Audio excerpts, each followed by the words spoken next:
Hello, everyone. Pio Marola here from ThinkLinkers, talking to you from the wonderful city of Prague, the headquarters of ThinkLinkers. Now, we're having such an amazing series of LinkedIn sessions on the topic of AI, and we talked about, separating hype from value. We talked about the future of work, but this time we're going to talk about ethical implications. What are you worried about? What are the risks of AI? And to begin with, I want to ask you, where are you coming from? I'm curious to see where you're coming from. We are over 1,000 registrants here. It just goes to show what an amazing topic this is and how it is important that when it comes to topics such as AI, we talk about them. Ignoring it or rejecting it is not going to bring any results. Effectively, we're talking about innovation. We're talking about something with incredible potential. And it is only normal that with great potential also comes some risk. There is no light without dark, and we are here to shed light on the dark side, to understand really what we can do in order to protect ourselves from the ethical implication of AI, and what are they to begin with. So we've got the whole world here. We've got Vietnam, we've got Texas, we've got Germany, we've got Dallas, we've got again India, we've got Algeria, and again Germany. What an incredible crowd of people. We're really happy to see you here. And of course, ask questions, leave comments. We will try to take as many as possible and discuss it, because this again is a discussion. It's a conversation between me, you, and of course our amazing guests of the day. You already know them, of course. We're talking of Juergen Mueller and Bissmeyer from Viamedici, an amazing company that has shared invaluable insights into artificial intelligence, its potential, and of course, all together, we're coming to you trying to come up with a more nuanced view on the topic, right? A wiser, more, tempered view that is going to help us navigate these times more wisely. So I keep seeing more and more people joining us. That's really fantastic. Jeff from Canada, Malaysia. What a wonderful crowd here. Now it is time for me already to invite the guest of the day, Juergen Mueller and Bissmeyer. Here they come.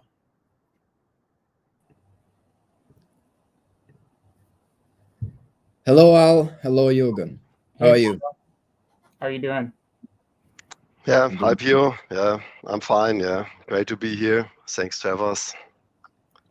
That's a pleasure. That's really a pleasure to have you. And of course, you've been with us already for several discussions on the topic of AI, but let's just give a quick introduction to those who are joining us for the first time today. Juergen, would you like to? I start. So my name is Juergen Müller. I'm a co-founder and CEO of Viamedici. So Viamedici, we are specialized on master data management, product information management, and these are topics. Everything that has to do with data at the moment is also super close to AI and artificial intelligence topics in general. So we are dealing with it for a couple of years now, integrated into our solution, use it with our customers, etc. I think we are quite experienced with this technology. Fantastic. And I'm Al Bissmeyer. I'm the vice president of Viamedici, and I've been working in the data management and in VM and PIM space for 30 years. As you've seen, I guess, in some of the previous sessions, as Juergen mentioned, we get involved in a lot of implementations around AI and how it's affecting MDM and PIM with our customers. Some of them are proven technologies and solution sets, and some of them are emerging, especially around ChatGPT and generative AI, that type of thing. So we're seeing a lot of things, and obviously we're working with our customers, working through some of these ethical issues, which is, I think, today's topic is a really good topic because it's top of the mind for a number of the companies that we work with. Absolutely.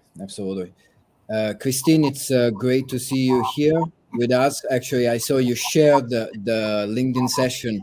From your profile, you wrote, "The more you don't, the more you know, the better you do." I absolutely agree with that. It's really important that we speak about these topics, and that's why we're here today. So let's get right into it.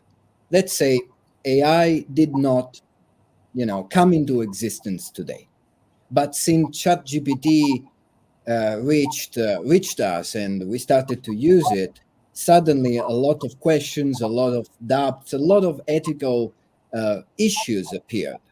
So, what do you think are the most important ethical risks and implications connected to AI?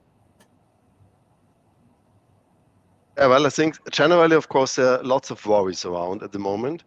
So it is a new technology, relatively. So as I mentioned, it's existing quite some time, but for most people, it really become apparent now. So with ChatGPT, etc., it became really visible, and people also got a feeling of the potential.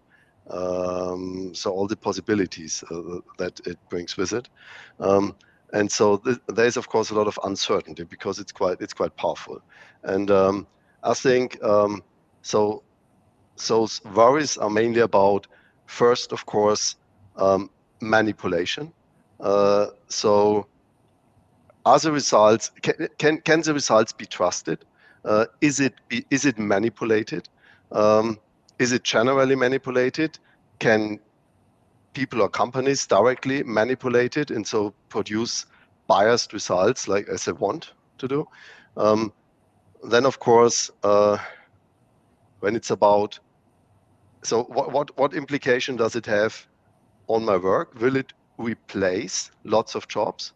Will it result in millions of unemployed people whose job is replaced by fully automated processes completely driven by AI, and maybe then later on also in combination with robotics and things like that? So here, this is another worry that is around. And then, of course, will it create an unlimited amount of noise? So we already have a lot of noise today when you go social media, etc. Even without AI, you have a lot of noise. With AI, you have an additional player that does not require human resources behind it and can just automatically create lots of responses and posts and so on and so on. So this might simply be too much, overwhelming. And then, of course, also when it's about AI-based decisions and consequences. Again, a little bit the topic of trust and how much responsibility do we want to give to AI-based decisions without human interaction? So I think that's also an important question because regarding the analysis part, AI in many cases is simply much faster, better, creates better results. But of course, the question is, do you trust it or not, and so on. But when it's directly about execution, so do we want to leave the execution and the decision about execution also with AI or not? Or do we want to get involved at a certain stage, at least in some cases? So I think these are important topics that people want to discuss right now. And of course, they have to be discussed.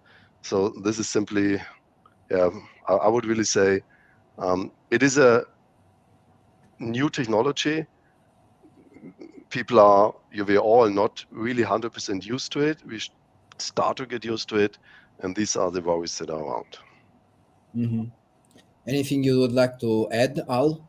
Yeah, for me, I think I echo a number of the things that Juergen said, but for me, the biggest thing that I see with AI that concerns me, and I think is an ethical issue, it stems from personal privacy and data protection. So basically, one of the things that AI has been enabled, and the reason that you're seeing a lot of it is the compute power. It's being able to go in and do an assessment on an individual level based on purchasing or profiling or anything from that perspective. It can actually get into predicting things. So it can predict essentially, what I'm going to buy or what my various interests are. And you've seen that with a number of the search engines and that type of thing. So even if you want to turn it off, they're still getting into your, personal, space and profiling you and being able to actually make assessments about you. And so I think there are a lot of ramifications around privacy.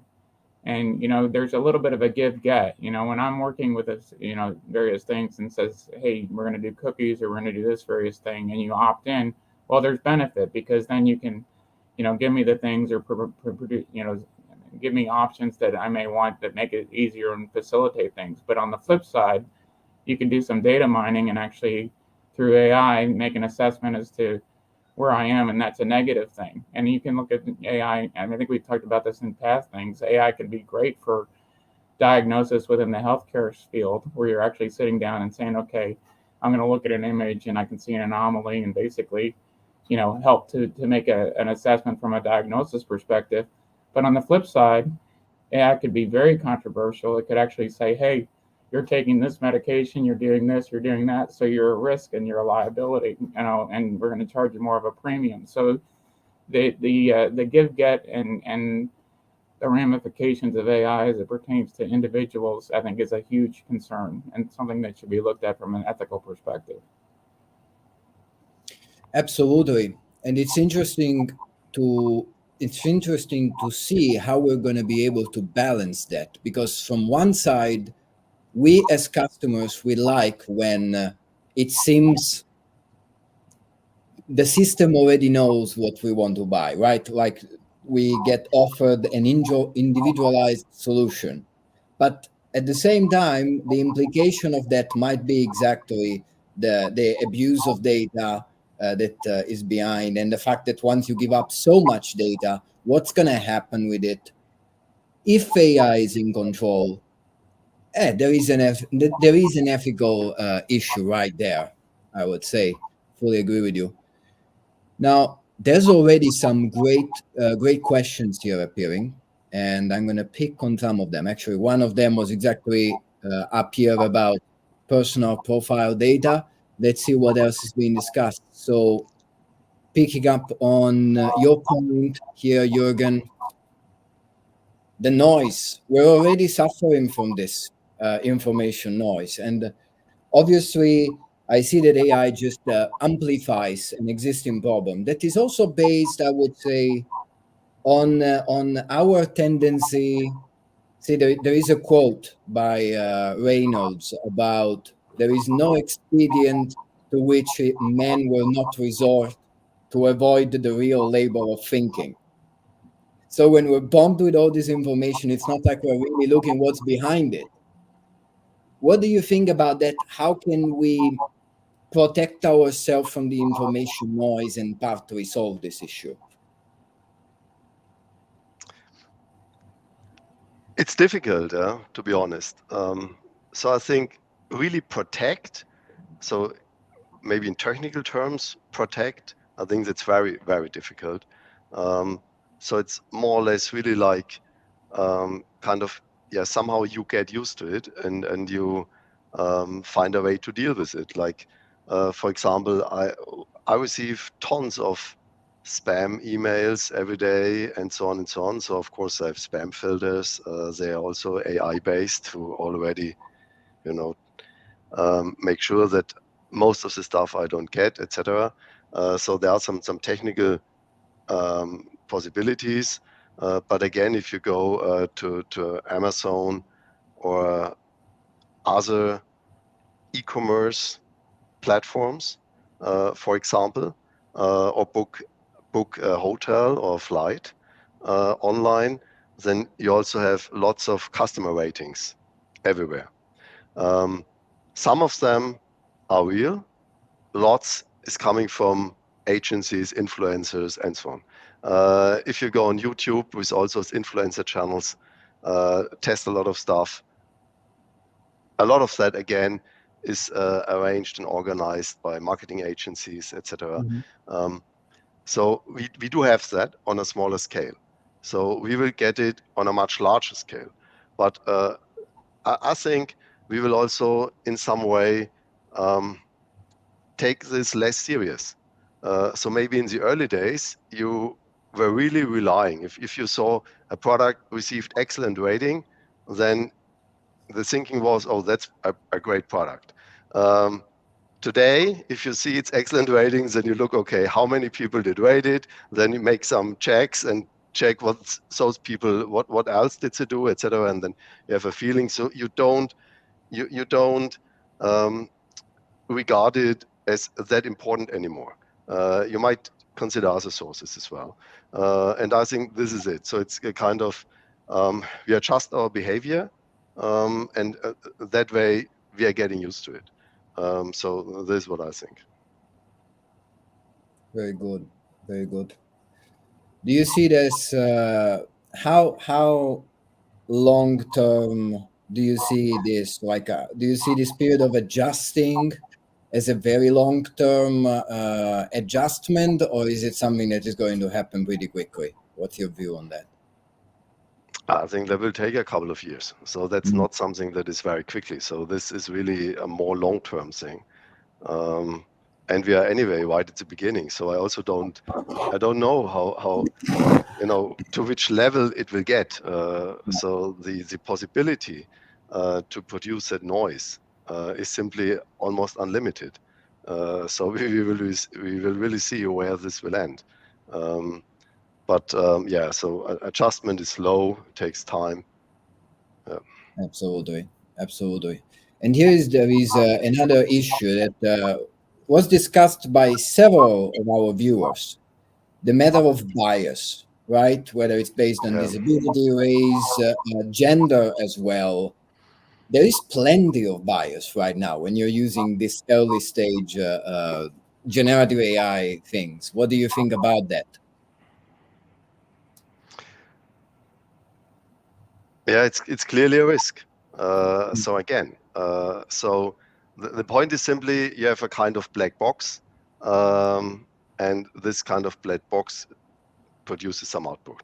But you do not really know, you do not really know the rules behind that. So here, this is all a question of transparency. So all those worries are also related to the fact that there's a lack of transparency. So you do not exactly know what is going on. And this leaves a lot of room for speculation. So maybe they kind of biased the algorithm, or the training, it was biased in a certain way. And it creates a biased result as a consequence, etc. So you simply don't know it as long as it's not transparent. This is why I think very, very important is also as AI develops and is more and more used, we really need to think about transparency and make things as much transparent as possible to everybody, so people can check and understand what is going on. So that is a very important part of it. Indeed, and the earlier we start, the better it is with that, because we then we can understand exactly where is the stuff coming from, and then we can decide whether to embrace the information that comes, and also to start trusting it a little bit more, because transparency is at the very core of trustworthiness in data, and trustworthiness for AI as well. Sure. So what do you see being done about this at the moment? Because honestly, right now, whenever we use generative AI, I don't know why I get some results, right? I don't know why sometimes there is bias towards certain things. So what is being done at the moment for transparency? Well, I don't think there's much that is being done, quite frankly. I think it's kind of open, and free range at the moment. I think actually it's interesting. I think in previous discussions or in discussions that we've had, there's a need potentially to have some regulatory bodies and government involvement. The UN has an ESCO, which actually is all about, sitting down and looking at the ethics of AI and breaking down a number of these policies and things to be looked at. But one of the things we need to come back to on all this stuff is that AI is a tool set, right? And it's basically a tool that is being utilized by folks. It's not out there doing things itself. People are actually pointing it to various things and training it to do the various things that it does from a recommendation or generative perspective.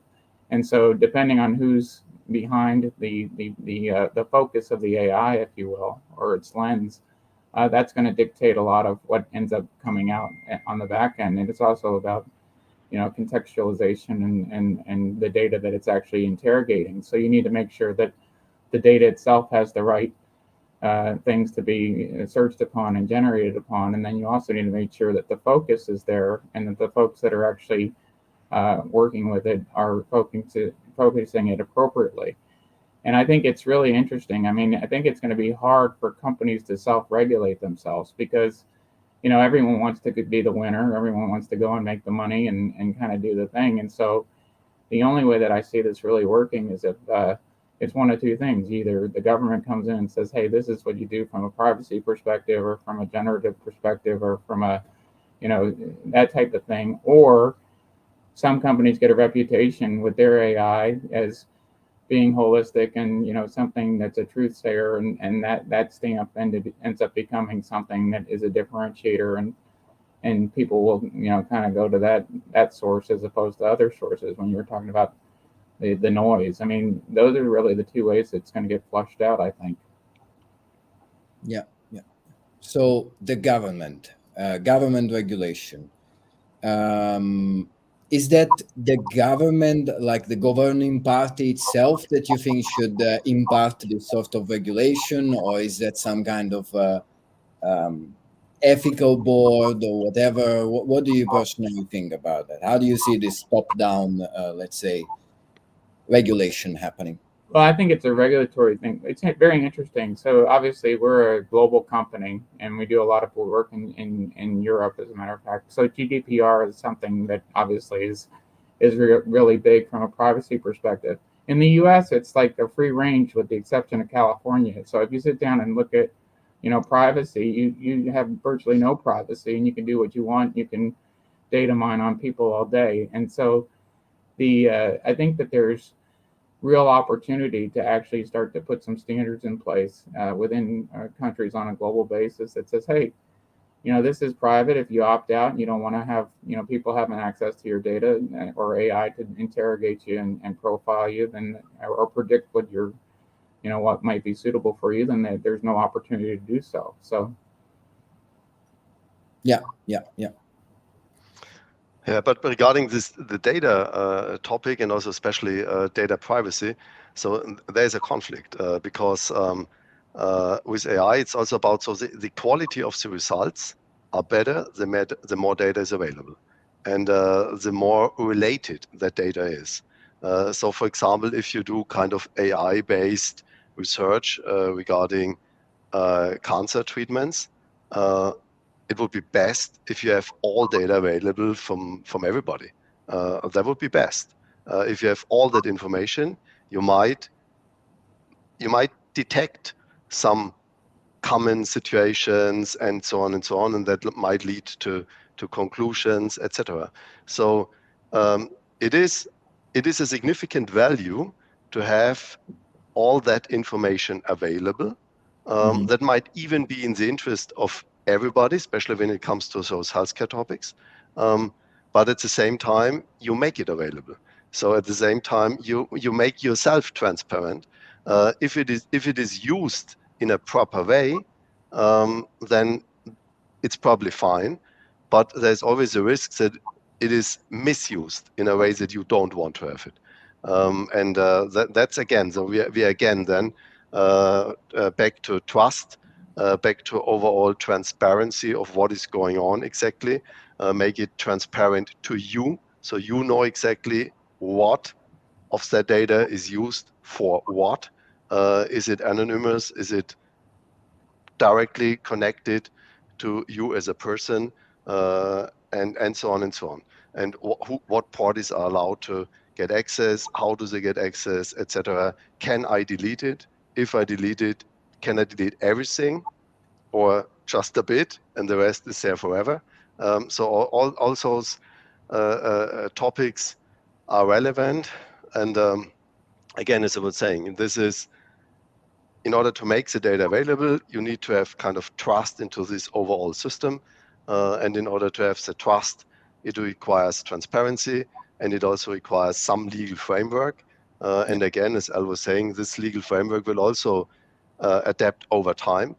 Maybe at times it might be a little bit too much, so that it even kind of is slowing down overall progress with the technology, etc., and innovation.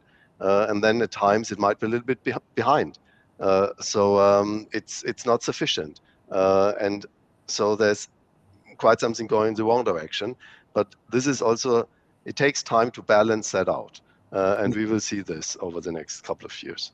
And probably it might be a good idea to have a kind of special board or expert board for such a topic, because it is complex, it is important, it somehow relates to everything, to all aspects of our life to some extent. So I think having as expert gremium for such a topic is probably a very good idea. Yes, indeed. We see here a comment from Christine. Took them 100 years to put standards into the cemetery industry. What if we make a community watchdog? So, yes, Christine, it will take time, but yes, I think that it should be some kind of entity that is both connected but sort of impartial to the government, because, yeah, with the problem with the government imposing regulations is that governments change, of course, and governments are very different if you compare governments in Europe to governments in other countries. So there might be bias in there too, right? There might be more abuse, there might be governments that allow for more use of personal data than others. So what, companies in that particular countries are at an advantage and people are at a disadvantage. So but yeah, it will take time for coming up with the creation of that watchdog, that entity that is able to protect us and safeguard us against certain things. What about personal? What about what we can do as individuals to navigate these times and again really protect ourselves from what are the negative ethical issues, implications of artificial intelligence? What do you think? Yeah, well, I think again, so the usual stuff you should do when there's a kind of new kid on the block. So new technology, new innovations around that have a significant impact. So really get hands-on experience yourself. So that is always key. If the more you understand, the more you know, the better it is. Then you can simply assess what is going on and get a feeling for it. So that's first. If possible, not just as a user of your voice control in your car. So maybe a bit more, if possible. Then, of course, I think it's, as usual, important to keep thinking yourself. So not just blindly trust everything. So especially when we were talking about kind of information overload and noise and the different media, biased information, and so on.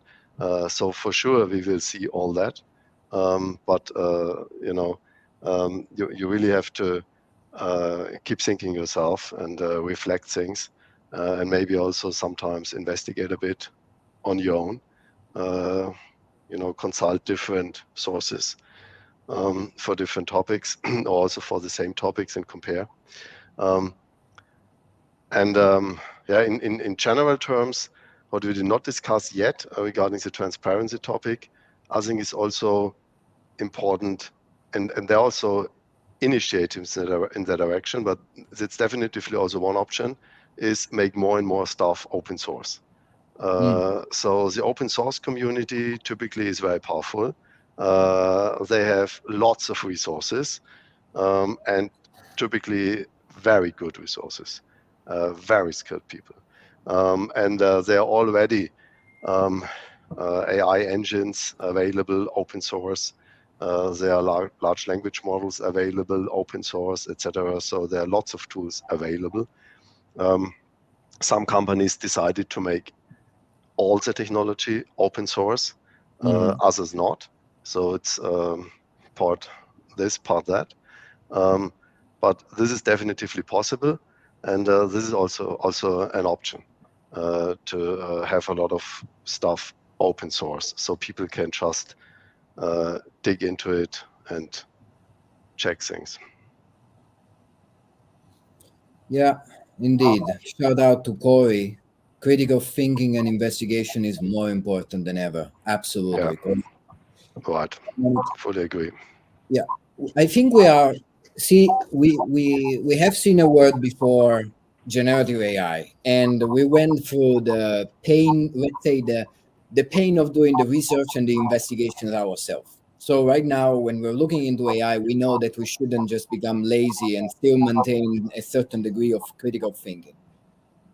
But I think it's very important that we transmit this, the importance of critical thinking to future generations, because a lot of the learning happens exactly through the process of research, right? For the process of discarding one thing rather than the other. And then once you learn that process, then you can use AI as a bazooka, using all the power that it has rather than just using it as a substitution for that process and for critical thinking. What do you think? Yeah, I think. Well, I think AI has tremendous benefit, but it also has tremendous negative implications as well. Because it's, to use your term or analogy, a bazooka. I mean, if you point it at the wrong thing, you make a bigger mistake than if you're using a smaller thing. So the reality is, that's just, as it's interrogating data and getting information out and getting it out in mass. Bigger, smaller, problems, smaller mistakes, bigger problems, bigger mistakes. Basically, you have the ability to actually make some sweeping things that are incorrect in the marketplace based on AI, which needs to be kind of assessed as well. And there needs to be a stage gate and approval process, a way to kind of manage what is let out to the market versus not. And that comes back to this whole thing we're talking about: who's regulating that, who's actually assessing, what is, pushed out versus what isn't pushed out, and what's a trusted source versus not. I wanted to go back to one of the previous questions that you asked about what do you do, and on an individual basis, I think from an AI perspective and a privacy and personal perspective, I think you need to kind of do an assessment of, what are you comfortable with versus not in terms of your own self. What data are you willing to let be out there versus not? And, kind of be maybe a little bit cynical as to, well, why do they want this, or what am I doing on this specific site? And then actually seeing when things come back, you get a sense of, hey, this is what's being done. So you can actually do that assessment and fall within your personal comfort range as it pertains to these various things, because you kind of have to really, guard yourself. And if you don't, then, you can just assume that it's going to be out there. I often, go in incognito mode most of the time personally, but I'm a little bit more, I wouldn't say cynical, but I know what's out there and what's capable. So I definitely want to make sure that some of my privacy is protected. But if you're going to trust somebody else to protect your privacy, it's not going to happen. It's just something to really think about. Yeah. Especially at this stage when we don't have regulations yet in place, I think that personal responsibility, individual responsibility, and just being wary of, if I go somewhere and I leave my data somewhere, it's gonna be used. It's the wise way to look at it, right? while not being exaggeratedly paranoid about it either, because some of this stuff is not new. I mean, when we sign up on social media, we give up more information than we're willing to, but we just click accept. We don't think about it, Sure. right? So with AI, these are already, let's say, existing problems that are highlighted by AI, but they're nothing new, right? The abuse of like the misuse of personal data, data privacy. I mean, there is a GDPR for that, and it wasn't prompted by AI. Absolutely. So I want to pick up on another interesting question by Sean. What about AI corporate policy?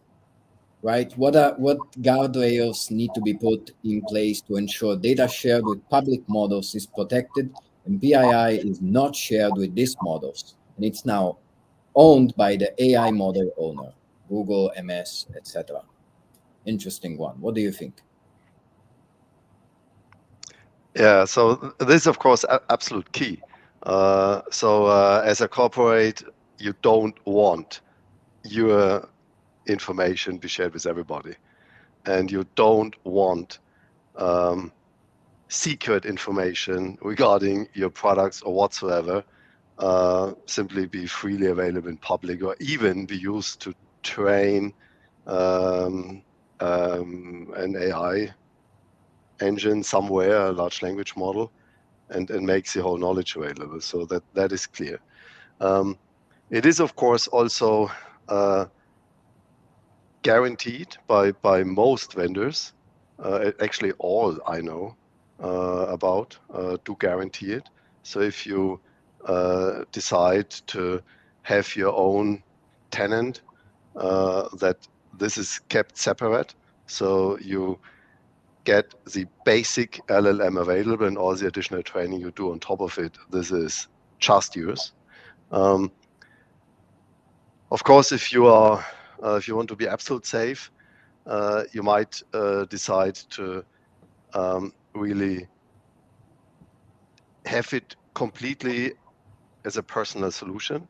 So also this is possible. I was already telling that there are open source LLMs available, and they are good, and also AI engines, and on top you can put the individual training and then really create a kind of custom and corporate specific engine, and that can either run in a application specific cloud environment or wherever, and then you have even more control of it.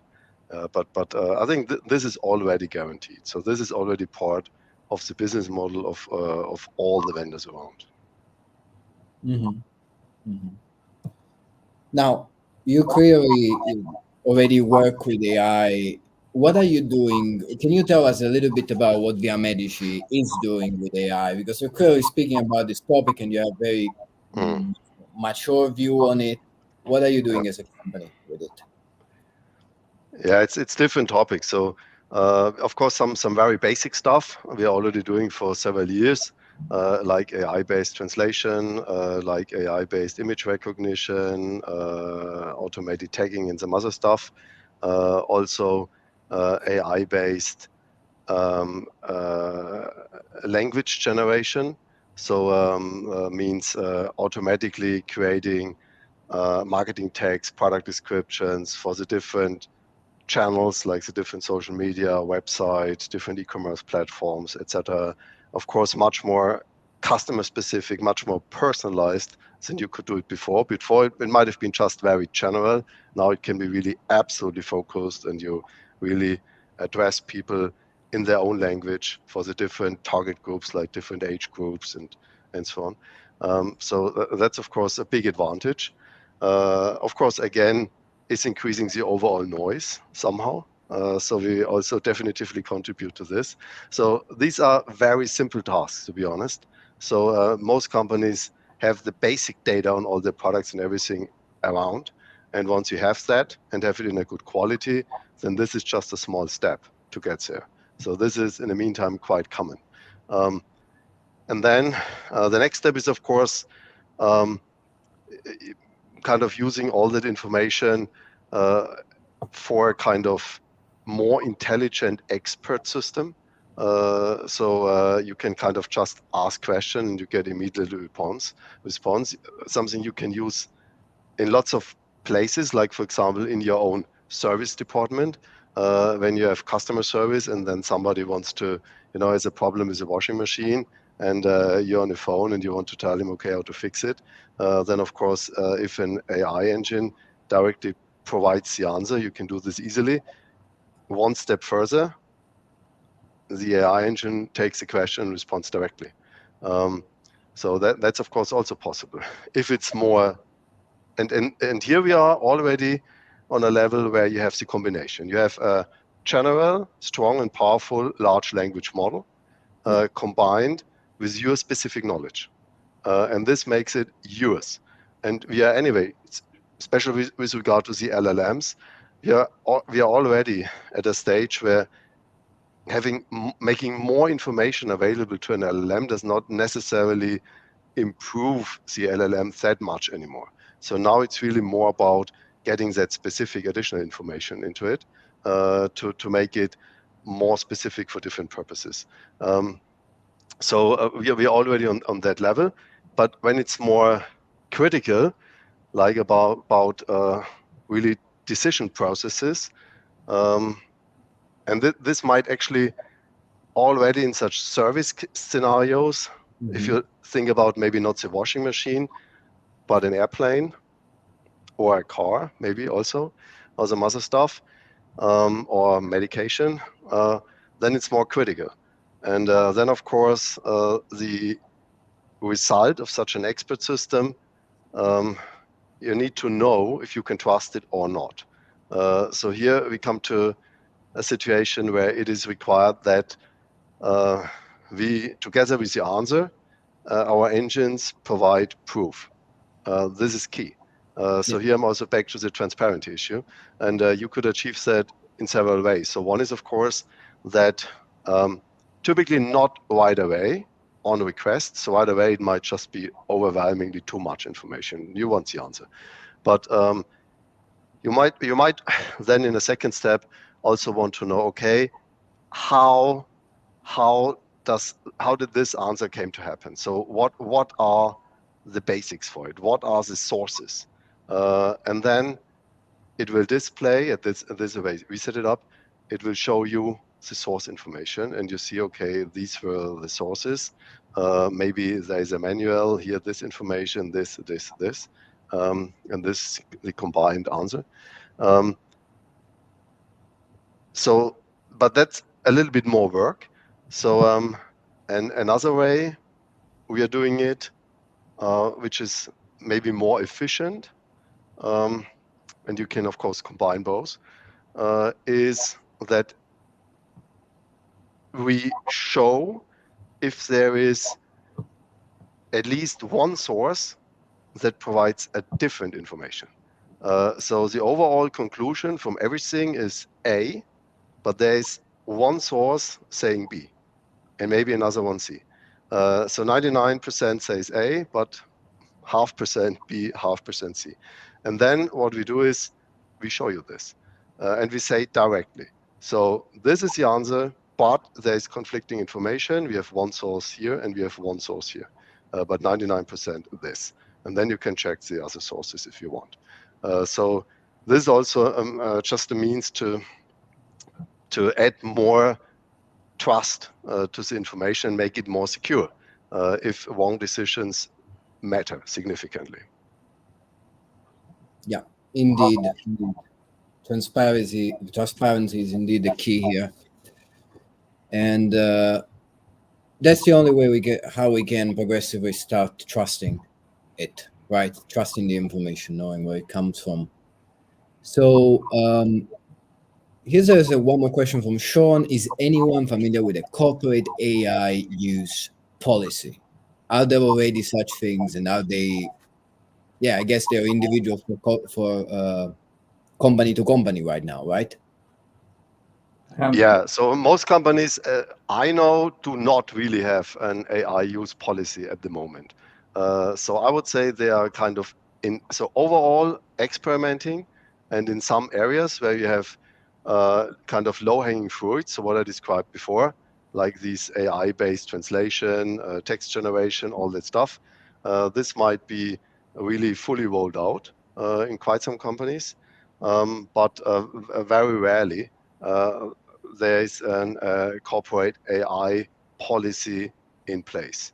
I think here we are really at the start at the moment. My feeling. Okay, very good. Here there's a comment from Peter. Don't blame AI for human sloppiness. It's about the mentality of just click and accept. The only reason vendors have such outrageous rights is because we give it to them. Well, partly it is true, right? We need to go through the accept phase, and we already do it. And as we said before, this is many of these ethical implications and ethical risks already existed before AI. AI just with ChatGPT is very loud, and there is a risk of making all of these ethical issues bigger. But maybe by making it bigger, right, there is finally going to be some degree of scrutiny over this issue, right? Because we're kind of neglecting it with social media to a degree. But maybe if AI makes it that big of an issue, we're finally going to have sort of a wake up call, and we're going to start to be more careful with our data. We're going to start implementing regulations that really serve the purpose and so on. How do you personally see it? Are we going to finally start caring about these things? Are we going to catch up with AI and the ethical implications? What are your thoughts? I think it's interesting. I think one of the things we talked about, and one of the reasons AI is, there's several things that are really making AI take off. Obviously, AI has been around for a long time. As Juergen mentioned, we've worked with a lot of customers over the years on implementing AI solutions or ML solutions, machine learning solutions. The compute power is a big thing. It's actually huge, and the large language models and being able to actually generate data is a nuance that really has come of age, in starting really in the November timeframe of last year. And so, if you look at, it's not just about search; it's about search and recommend or generate from an algorithm perspective. And so, there's, I think, a few different things that people kind of lose sight of. First is you need good data. Period. Yeah. You need good data to do categorization, profiling, anything as it pertains to specific product sets and that type of thing. As it pertains to generative AI, you need a taxonomy. If you have a taxonomy, you go from 50 to 60% relevance to 80% relevance. So it really requires that you have good quality data to actually generate something that's of use or value. But the key difference, I think, that's really starting to come to the forefront is it's in the individual profiling. Because of the compute power, as opposed to going across and making generalized, hey, this is what we're this group of folks is looking at. It's actually, now this is what Al's looking at, and actually being able to predict what Al wants. And so it gets into this predictive element on an individual or point basis that really starts to drive home this whole privacy thing even more so. And as I mentioned in the opening, there's benefits to that. If I have certain things and I want somebody to recommend stuff to me, it's great. And that's what a lot of companies are jumping on from a sales and marketing perspective. But if I don't want to have it done, then that could be looked as a detriment to me, and that's an ethical issue. And so then it's like, well, it's outside of my control, and other than if I go incognito or you go in as in another mode, which actually is a very growing market right now, alternate identity. But it basically, there's a lot of that's going on. So those are the types of things that I think need to be looked at, and I think that there is somewhat of a forcing function. But my personal opinion is it's going to require some governmental intervention with some teeth. I mean, like GDPR is a perfect example. If you violate it, you pay a fine, and then the fines are big enough that people are like, I'm not going to, organizations are like, we're not doing that because we're going to get bit with it. And so I think that's the deterrent, and that's something that needs to be really looked at with these some of these ethical issues. Mm-hmm. And I'm sorry, I jumped all over that. Well, that's interesting. That's interesting. But what if then, um, you know, being unethical just becomes a matter of having enough money to pay a fine? Well, you're always going to have that. I mean, that all the big industries that, people, it's like, am I making enough that I can pay it later? Make it now and pay the fine in the future. That's business. That's Machiavellian. That's kind of, there's some companies that work in that mode, and that goes back to what I was saying before. You either have a regulator that says, hey, this is the deal, or you have a reputation in the marketplace as the company that does things ethically, and people work with you from that perspective. But I think there's going to be a lot of opportunistic companies out there that are going to use this stuff for the greatest benefit that they have in terms of revenue generation and that type of thing. And it's as compute power gets cheaper and cheaper, and you can actually source from third party applications and aggregate it, I think you're going to have even more information about folks and more finite definitions that are out there. Very good, very good. I think a combination of these two, some degree of regulation from the top and individual responsibility, it's kind of the best combination. We need both of them. For the regulations, we will need time to tune them so that they are useful and they are fair. And of course, as we were saying before, it takes years for this kind of stuff.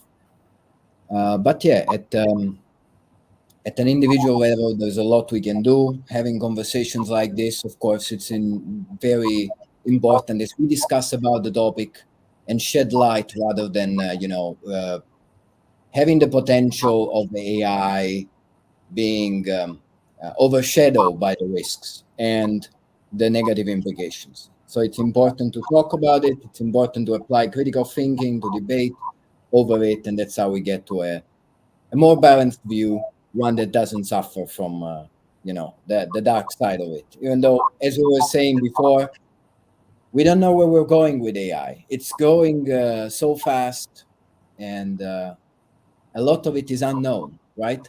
It's going at a speed that is incredibly impressive.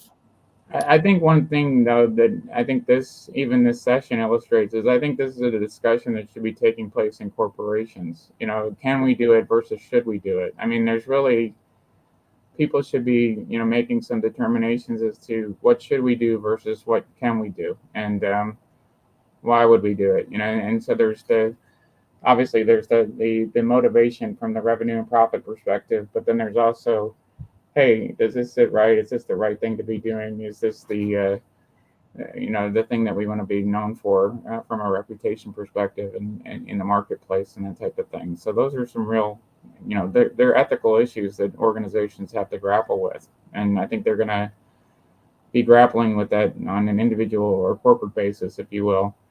But I'm an advocate. I'm not a big brother person, but it's good to have some regulations in there. Otherwise, it's going to be the Wild West. Yeah.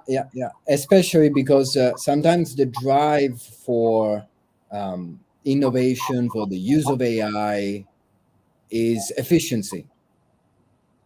And if we apply that to a competitive business environment, as Peter here is mentioning in one of his comments, there is an issue that is used. We have progress and innovation for the sake of efficiency. Efficiency become the metric that, kind of the only valid metric.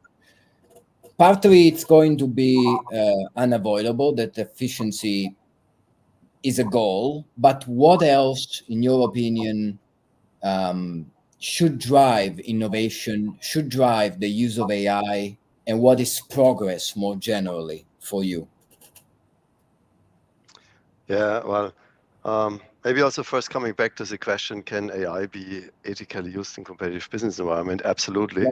So we do have that already. So this is what companies are doing right now. For example, when they try to have a more focused, more target group specific communication.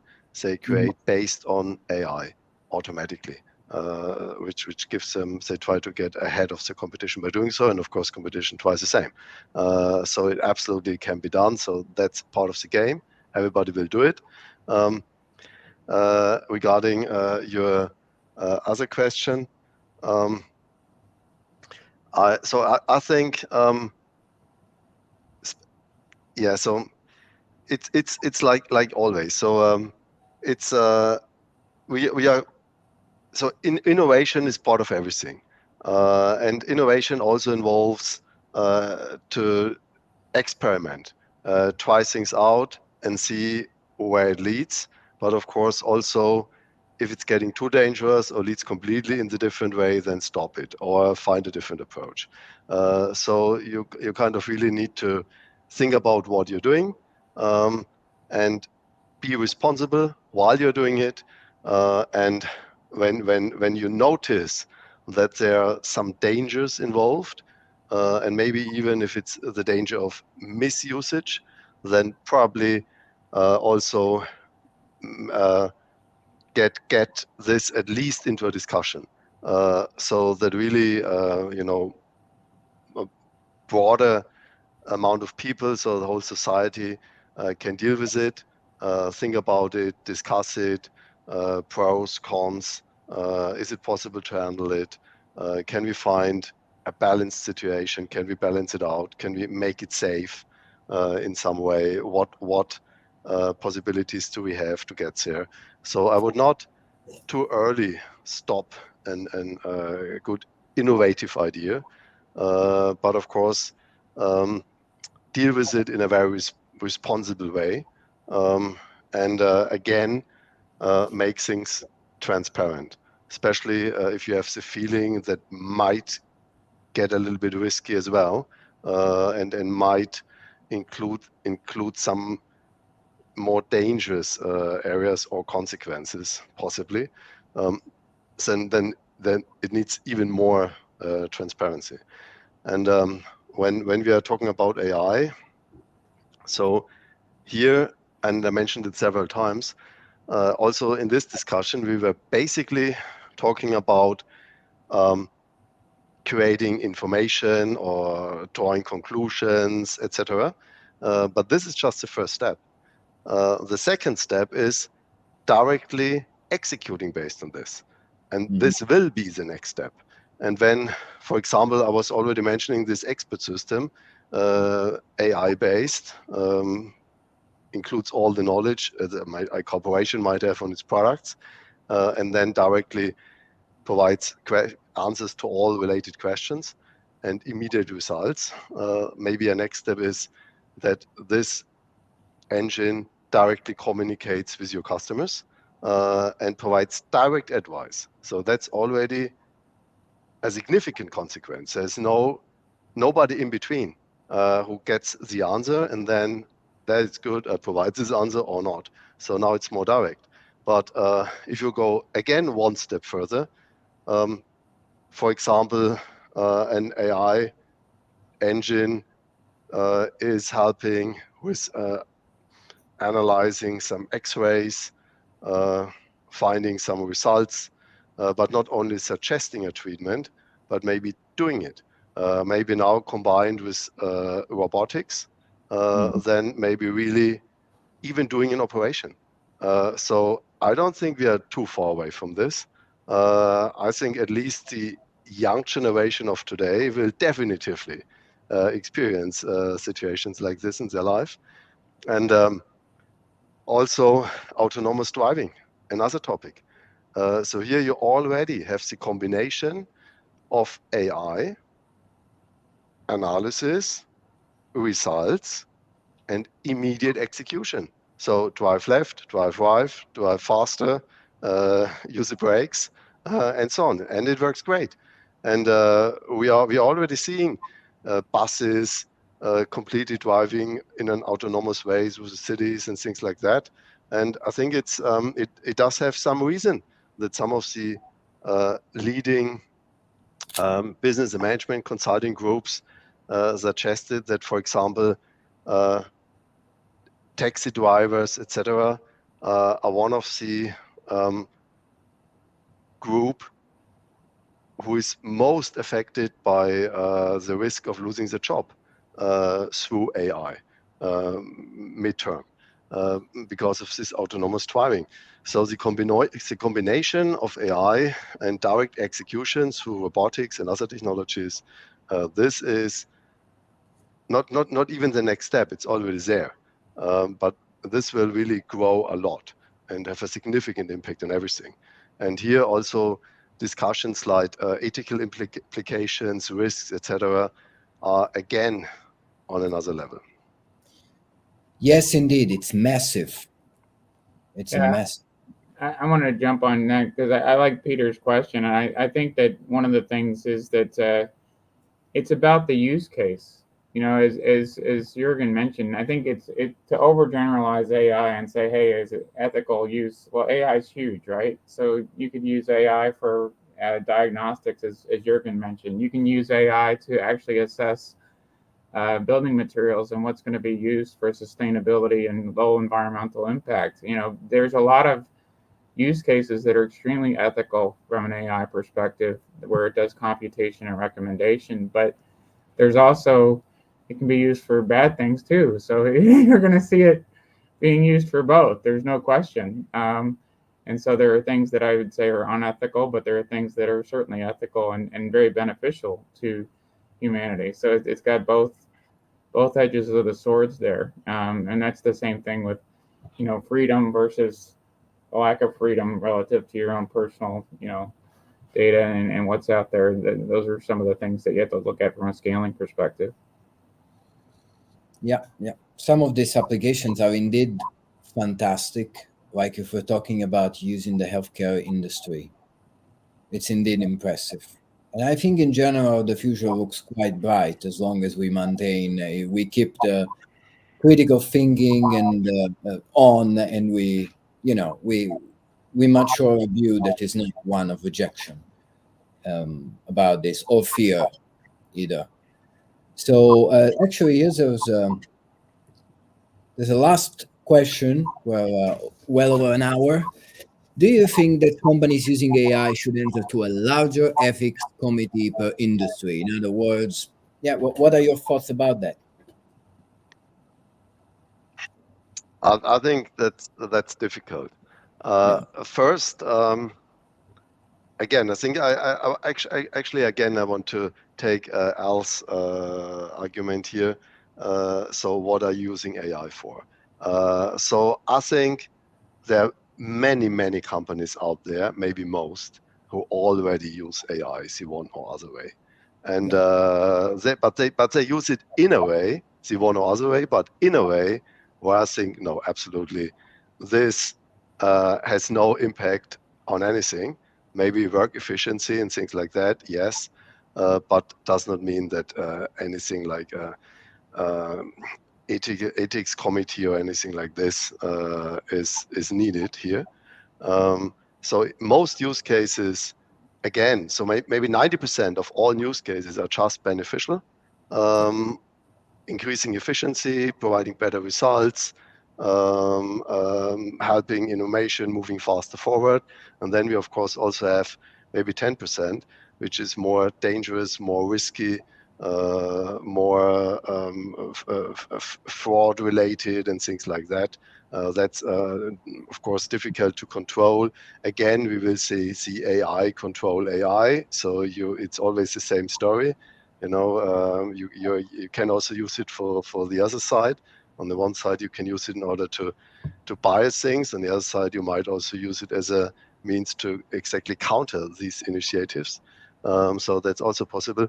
I think it's with the regulation, it's always difficult. So over-regulation is also not good. Too many body organizations and committees that are involved, also difficult. What is the criteria? When do you have to report to such a committee? For example, if I use an AI-based spam filter, which I do, I already mentioned it, is it a reason? Probably not. yeah, yeah.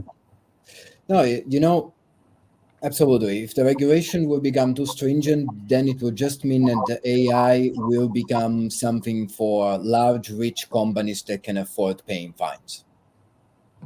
That's that's the risk with that too. While instead, I think there are enormous benefits also for small and medium organizations, right? Yeah, but the fine topic, I think that's not. You can actually also deal with this.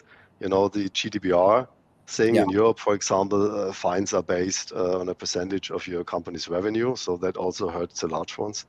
So if you absolutely want to hurt the big ones as well, you can do it. So this is just a question how serious you are about it.